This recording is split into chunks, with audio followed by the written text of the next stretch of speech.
Mary Bateman, née Harker, 1768 to 20 March 1809, was an English criminal and alleged witch, known as the Yorkshire Witch, who was tried and executed for murder during the early 19th century. Most of the details of Mary Bateman's life are known from The Extraordinary Life and Character of Mary Bateman, published soon after her trial and death. She was born in Assenby in the North Riding of Yorkshire in 1768. Her father was a farmer. She learned to read and write and, from age 13, worked as a servant girl in Thirsk, North Riding of Yorkshire. She moved to York aged 20 and worked as a dressmaker. However, she fled to Leeds the next year after being involved in a burglary.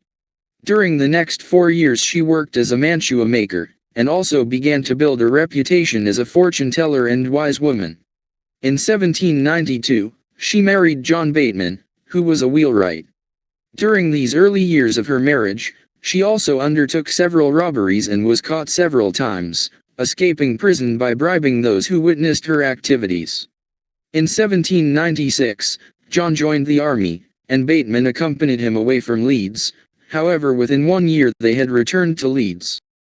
Amongst other crimes, she is reported to have once roamed the streets of Leeds after a major fire begging for money and goods for victims, but instead retained the charitable gifts for herself.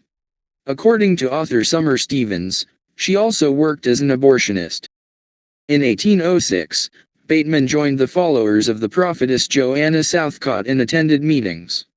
As part of a Southcottian sect, she created the hoax known as the Prophet Hen of Leeds, in which eggs laid by a hen were purported to have written on them, "Christ is coming," a message believed to precede end times. 3 of these eggs were displayed by Bateman and members of the public were charged a penny to see them. When the hen was taken away from her, it laid no more prophetic eggs. It was later found that she had written on the eggs using ink and reinserted them into the hen's oviduct. In the same year, Bateman was approached by William and Rebecca Perigo. Rebecca was suffering from chest pains and Bateman diagnosed that she had been put under a spell. However, over the next several months, Bateman began feeding them pudding which was laced with poison.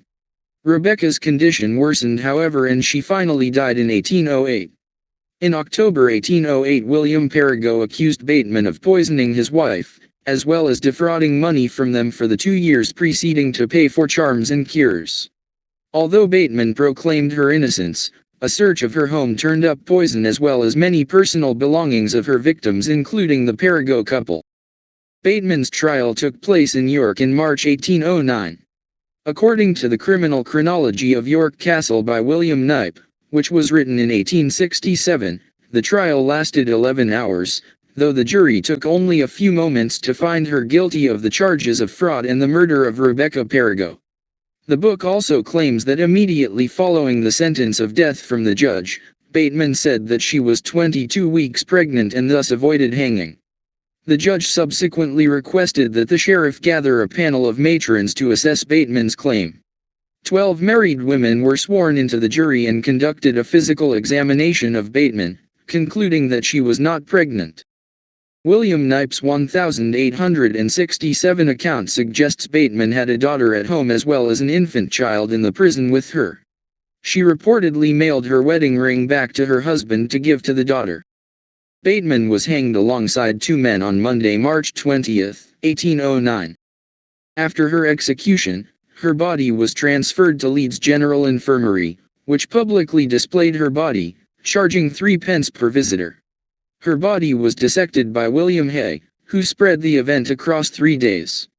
On day 1 medical students paid to view the corpse. On day 2, about 100 tickets were available to gentlemen professional Leeds men who paid 5 guineas, and on day 3 women could buy a day ticket to attend Hay's lectures on the body. Strips of her skin were tanned into leather and sold as magic charms to ward off evil spirits. The tip of her tongue was collected by the governor of Ripon Prison. 2 books from the library of Mexborough House were covered in her skin: Sir John Cheke's Hurt of Sedition, How Grievous It Is to a Commonwealth, 1569, and Richard Braithwaite's Arcadian Princess, 1635. The books went missing in the mid-19th century. Bateman's death caused a sensation at the time, and details were eagerly consumed by the public through books and articles. A popular account, The Extraordinary Life and Character of Mary Bateman, was published, which was already in its 12th edition 2 years after her execution. The episode of the prophetic eggs was cited by Charles Mackay as a minor example of the credulity of the public in his extraordinary popular delusions and the madness of crowds.